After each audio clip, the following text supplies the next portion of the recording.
Good evening, tributes. Now you may notice that this video is one day early. I've just completed it and was going to save it for tomorrow, but I'm in a good mood this evening, so I thought I'd release it early instead. Before I carry on, I'd just like to say that I do sometimes like to upload other things to my channel, and I understand that these won't always be everyone's cup of tea, but you don't have to watch these other videos if you don't want to.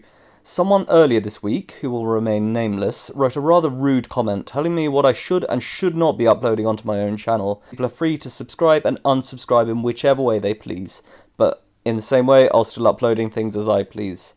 I don't want to be negative, but it takes a lot of time to come up with the arenas, animals, events, storylines, deaths, names, text, recordings, video editings, and more. And I love doing this, but just don't want to be spoken to like a secretary by certain people, or I'll set Bluebell Jansen on you. You know who you are. That said, I'm loving all of your comments, support, and even the community that seems to be building around this series, and this genuinely does make all the hard work worth it. I can assure you that I have created games so far up to the 75th games, and look forward to incorporating some people's suggestions into further videos, but you'll find out about that later. So, without further ado, we continue this evening with the tales of the Hunger Games. Literal gore and light spoilers will follow. The 41st Games took place in an arid forest. It featured boisterous badgers, tornadoes, and lasted for 10 days. This year saw the first murder to occur between tributes before the games had even begun. This year's victor was Flavia Nixon, age 15, from District 2. During the week before the interviews, Arid, from 1, secretly poisoned her district partner, Rox, using some cyanide that her brother had given to her before leaving District 1. Arid had fallen out with Rox after she overheard him saying that she looked like an anorexic flamingo during the tribute parade, and so she snuck it into his food when they were eating dinner one night. She initially believed that she had got away with his murder, however it was unknown to tributes, and indeed most capital citizens, that secret cameras had always been placed in the tributes' apartments, and so the game makers knew that she was responsible. However, in order to avoid more unneeded drama, the game makers did not punish Arid until the countdown before the games began. When there were just 10 seconds left and most tributes were scanning the cornucopia for useful items, the countdown stopped, and a voice announced, "The capital sees everything," in an ominous tone. Whilst most tributes were initially confused, the live camera feed switched to show Arid, who looked alarmed. At that moment, the floor of her podium exploded, and her body was broken into various directions, showering most tributes in her blood. The countdown then continued, as if nothing had happened. As the gong went off, most tributes were still either shocked or confused. Whilst Darius, from 2, ran to grab a sword, he was knocked out and stabbed with an axe by Sunny from 7, leaving Flavia as the only career tribute remaining. She grabbed some throwing knives and, whilst running out of the clearing, stabbed Megibite from 3 in the side of her head so that she could take her backpack. After laying low on the first night, Flavia spent the next 2 days travelling around the arena while searching for water and other tributes. Due to the sparse landscape, Flavia was able to find tributes relatively easily. Many tributes also tripped on the rocky terrain as they fled from her, which made them easier to catch. By day 5 there were still 12 tributes left who were widely spread out through the arena. Therefore the game makers triggered tornadoes from the perimeter of the arena that were designed to spread inwards. Flavia had been roaming the perimeter when a tornado formed just a small distance up the hill from where she stood.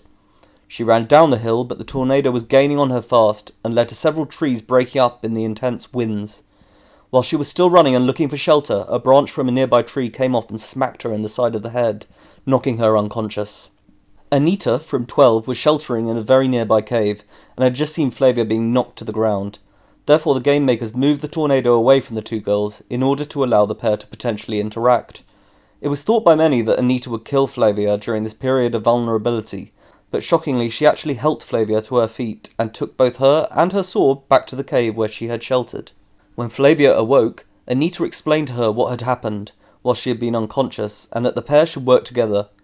During Flavia's post-game interview, she admitted that whilst Anita was telling her this, everything she had been taught was telling her to stab Anita through the head with the sword, but she just couldn't bring herself to do this. The pair carried on working together for the next few days, and Anita was also proficient with skinning and cooking the badgers, which allowed the pair of them food and extra warmth from the badger's fur. They also had several conversations that interested both the capital and various districts, regarding the differences between their districts, with Flavia being surprised about Anita's family only being able to have supper once a week, whilst Anita was shocked that Flavia and many of her friends in District 2 had started training for these games once they started school. Various conversations had to be edited upon transmission so that district viewers would not learn too much about the quality of life in other districts, which could potentially cause disorder in the outlying districts. However, these conversations were still fascinating for many capital citizens. On the morning of the 10th day, Anita and Flavia woke up to hear a tornado near their cave. As they looked out from the cave, they saw the sheer size of it coming towards them, and realised that they wouldn't survive if they stayed in the cave, and Flavia guessed that with 5 tributes left, it was probably time for the showdown. The pair sprinted as quickly as they could back to the cornucopia, whilst various trees and rocks that orbited the tornado fell onto the ground near them, whilst the tornado closed in behind them. When they had almost made it back to the cornucopia, Anita was hit in the back of the head by a wayward rock and cried out in pain as she hit the rocky ground. At this point, remembering that only one tribute could win, Flavia beheaded Anita with her sword, and then she carried on running, whilst Anita's body and head was sucked up into the tornado. As Flavia re-entered the cornucopia clearing, she realised that the tornado had jutted off into another direction, probably in order to displace another tribute. Just as she sheltered by a tree on the outskirts of the clearing, a machete hit her in the arm. Flavia yelped out in pain and removed it, then looked over to see that Helga, from 5, had thrown it from a nearby tree where she was hiding. Helga was now unarmed, but Flavia did not want to risk climbing the tree, especially with the tornado roaming nearby. Therefore she threw her sword and hit Helga straight in the head, killing her and sending her body falling out of the tree into the ground. However, during this commotion, Flavia hardly even noticed that the tornado had come back towards them, and so she ran back out into the cornucopia clearing and saw Othello from 11 running in her direction. Although he had also become unarmed, he was physically much bigger than Flavia, and knocked her to the ground with ease. He strangled her as she desperately tried to push him off, but to no avail. However, as Flavia was starting to lose consciousness, blood splattered onto her face, and she noticed that the grip around her neck was weakening. As Flavia opened her eyes and looked up, the tornado was rapidly slowing, and the blue skies re-emerged from the clouds. It was not for a few seconds that she realised that a branch was sticking out of the front of Othello's face and had slammed through the back of his skull. Unlike Flavia, the viewers had seen the branch fly off from the tornado into the direction of the fighting duo, before piercing the back of Othello's head, which left Flavia victorious. After returning to District 2, Flavia finished her other studies, before taking up a teaching post at the training academy, specialising in game maker manipulation. She also worked with Cobalt Townsend from District 1, and created an arena practice program, which further cemented the relationship between these districts. The 42nd Games took place on a tropical island.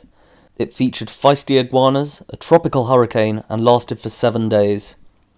This year's games were unpopular among capital citizens, and it is sometimes stated that there was no real victor this year. The victor was Jonah Fletcher, aged 18, from District 4. Within seconds of Jonah's wife, Fresca, being reaped, Jonah volunteered himself as the male tribute for District 4. Fresca initially begged him not to volunteer and to step back, but he said that he wanted to try to get her out of the arena alive. This very dramatic reaping immediately put the pair on the radar for viewers in the capital. The night before the games, Jonah told Fresca to immediately run backwards from her podium in order to ensure that she stayed safe, whilst he would grab supplies and follow her. When the gong sounded, they kept to this plan, with Jonah managing to grab a knife and some water.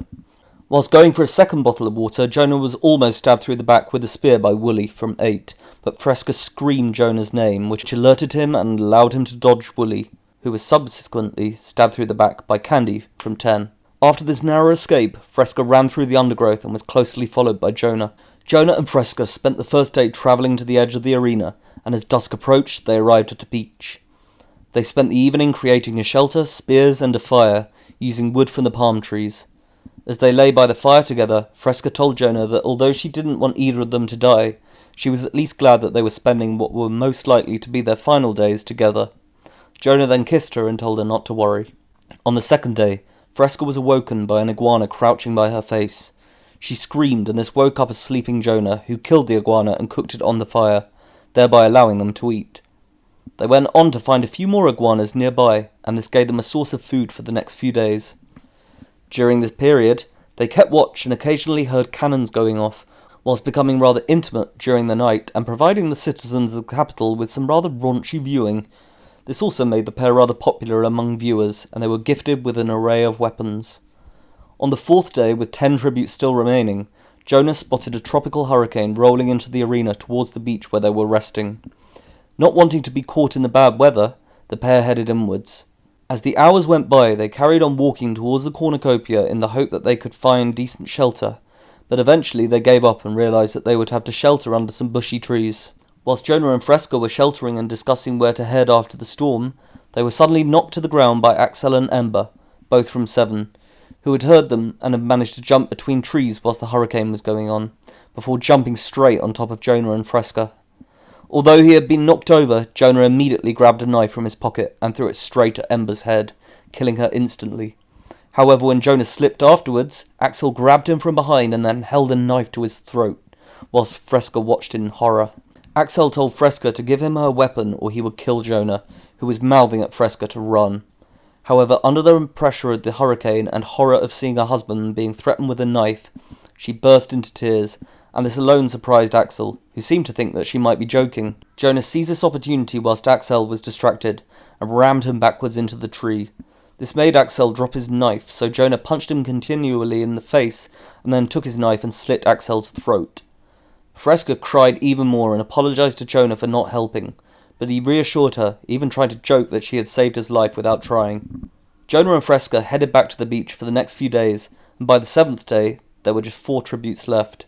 The pair rested on the beach, keeping watch and trying to hold a defensive position if they were attacked. However, one afternoon, Jonah went into the undergrowth to relieve himself, but when he came back a few minutes later, he was struck dumb with terror as he saw Drusilla from 2 taunting a terrified Fresca with a snarling iguana, whilst Magnus from 2 interrogated her about Jonah's whereabouts whilst holding his sword to her throat. Jonah anxiously speculated how he could save Fresca, but when Drusilla cut her cheek with a blade, he threw a spear as hard as he could, impaling Drusilla through the back and killing her instantly. Magnus saw Jonah and slit Fresca's throat. As Jonah ran towards them, Magnus backed away whilst throwing small blades at Jonah, which only punctured Jonah's leg and shoulder. When Jonah got hold of Magnus, he pummeled his face so hard into the ground that the hovercraft had to dig into the sand in order to retrieve his body. As Fresca lay dying, Jonah held on to her and only moved from her body once the hovercraft had issued several warnings that he could also be killed if he didn't allow them to take her body. When Jonah still did not move, he received an electric shock which knocked him unconscious, and he was then also removed from the arena by the hovercraft. After returning to District 4, Jonah developed crippling addictions to both alcohol and morphling, before dying of a morphling overdose on the 3rd anniversary of Fresca's death. In a later interview with this year's head game maker, Natalia Dovecote, she mentioned that when there were 6 tributes left, comprising of 3 sets of tributes from Districts 2, 4, and 10, it was debated as to whether or not they should announce to these remaining tributes that 2 of them could be victors as long as they originated from the same district. It was also suggested that when these 2 tributes were remaining, the rule could be revoked, which could create an epic showdown involving these 2 final tributes fighting each other. However, after it was speculated that this plan could lead to complications within the gameplay, the plan was shelved, but unfortunately backfired against the Capital when it was used in a much later games. The 43rd games took place in poisonous cornfields. They featured friendly cows, an oxygen drop, and lasted for 12 days. This year's games were a classic example of how arrogance within the career pack could lead to their demise. The victor was Zachariah Ministron, aged 18 from District 8. At 6'7", or 2 meters, Zachariah towered above the other tributes and was offered an alliance with the careers during training, but he politely rejected it. When the games began, Zachariah grabbed some water from the cornucopia, but ran after seeing Cicero from 2 approaching him. As Zachariah ran away, Cicero laughed and turned around in order to see who else he could kill, but he was subsequently stabbed through the face by Marshall from 11. As Zachariah ran through the cornfields, he could just about see over the crops, and this even allowed him to see where tributes were going as they were leaving trails through the corn. It was thought by some viewers that this gave him an unfair advantage, but the Capital betting affiliates responded by raising his victory odds, which silenced the majority of those who were complaining. As the first day came to an end, Zachariah came across Miguel and Cindy, both from 10, in a clearing of corn near the edge of one of the inner fields.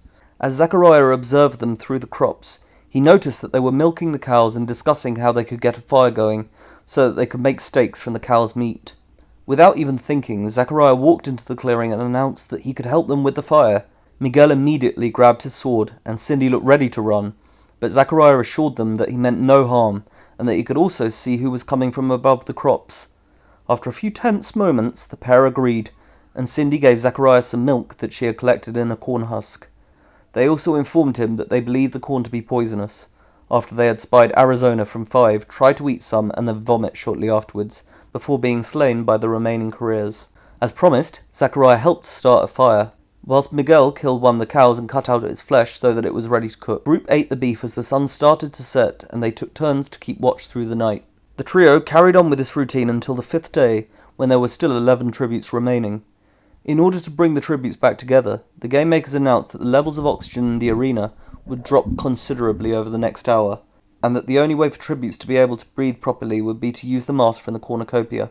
The trio were close to the cornucopia, and whilst running back, Zachariah occasionally grabbed Cindy and held her as high as possible, so that she could see where the other tributes were running, by seeing the trails of corn moving as these other tributes ran through them.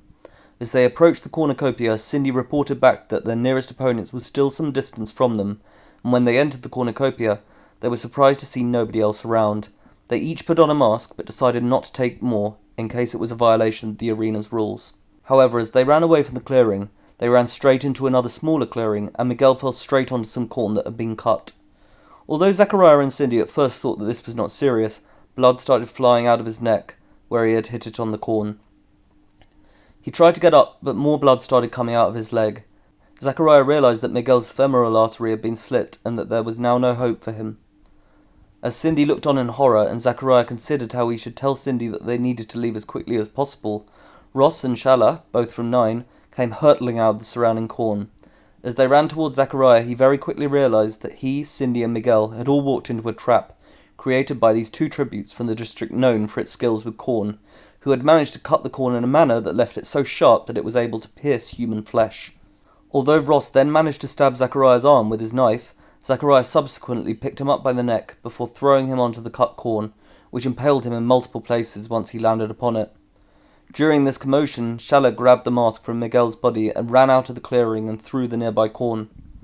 At first, Zachariah and Cindy thought that Shala might manage to escape, but once Zachariah put Cindy on his shoulders, they were easily able to track her, and after a brief chase, they hunted her down before Cindy stabbed her through her neck. Although there were only 7 tributes remaining by the 6th day, Felicia, from 2, and Glint, from 1, still found it difficult to track down their remaining competitors, while Zachariah and Cindy carried on skirting the perimeter. However, on the 10th day, Felicia and Glint found them in a nearby clearing. A fight almost broke out, but Felicia explained that she and Glint wanted Zachariah as an ally, so that he could help them find their remaining competitors, some of whom were still strong competition. Zachariah accepted, but on the condition that they would let Cindy join as well, which they reluctantly accepted. That night, Salmo from 4 and Gladys from 12 both died, and Zachariah was awoken by the cannon of the latter. However, once he awoke, he overheard Felicia and Glint arguing. He carefully wakened Cindy and told her to get ready to run, whilst he stealthily approached the pair of careers.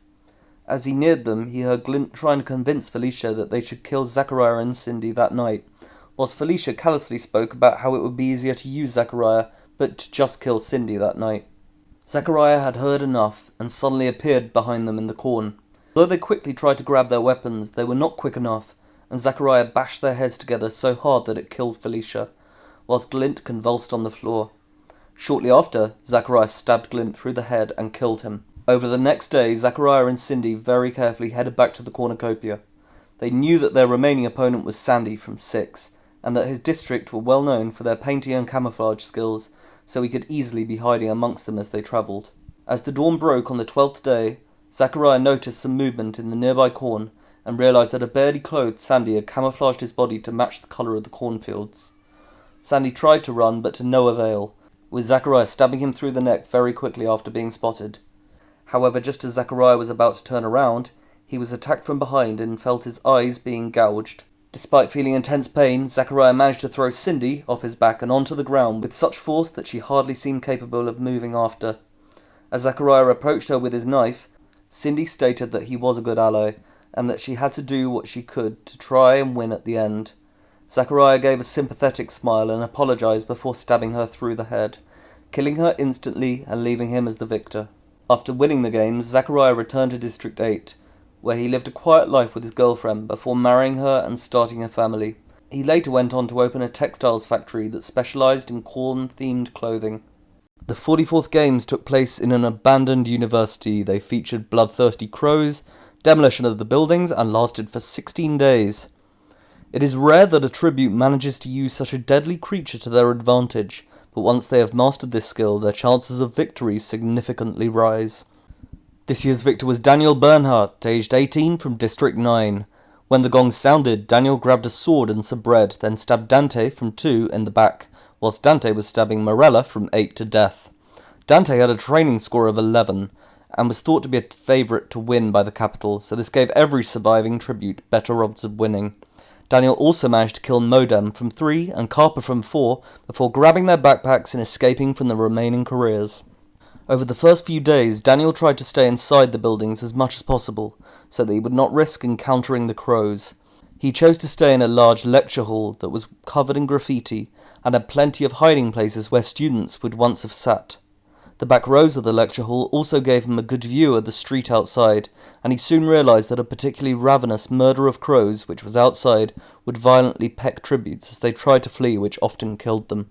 Until the evening of the 5th day, Daniel kept watch from the window at the top of the lecture hall and was able to see the action occurring outside. As the sunset approached, he saw Colombe, from 5, turning a corner, seemingly running from something. The crows were busy pecking away at the cheese that had been dropped by a tribute, but when they noticed Colombe, she very quickly stopped moving and stood completely still. Just at that moment, the 3 remaining careers rounded the corner and seemed delighted to see Colombe simply standing there.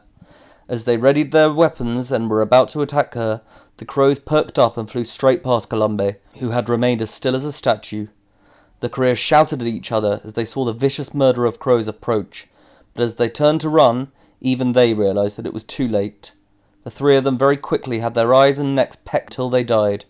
As soon as they started screaming, Colombe grinned and looked backwards to see what was going on. She grabbed one of the knives that had been dropped, then ran away from the crows into a building on the other side of the street. Daniel now realised that the crow's vision was based on movement. Daniel also realised that he could step outside and travel through the arena as long as he stayed completely still when the crows neared him. Over the next few days, this helped Daniel see the demise of Barlet, from 9, and Rufus and Chiselle, both from 12, when they tried to attack him, but they were instead attacked by crows, whilst Daniel fled once he could hear that the crows were too distracted by pecking his opponents to notice him fleeing. On the 11th day, there were still 6 tributes remaining, and Daniel was hiding out in what appeared to have been the student bar. As he explored, he was amazed that there still appeared to be some clear liquor behind the bar. He opened the bottle and sniffed it, later revealing that the smell took him straight back to the early memories of when his father was alive, and he remembered how this had made his father unsteady and even fall over at times. He then realised that this could have the same effect on other tributes and hence make them visible to the crows. The next day he found several water bottles and placed the liquor into these bottles. As it was clear, it looked like water, albeit having a different taste. He wandered through the arena and conveniently left these bottles scattered around in places where they would easily be found. After leaving a bottle on its side by a blood splatter, so that it looked like a deceased tribute had dropped it, he entered a nearby lecture hall and waited for some tributes to find it. This plan worked, and within a few minutes, Woody and Splinter, both from 7, quickly grabbed the bottle and ran away. Although they said that it tasted strange, Splinter convinced Woody that it may be a form of medicine, and as they were already dehydrated, it didn't matter.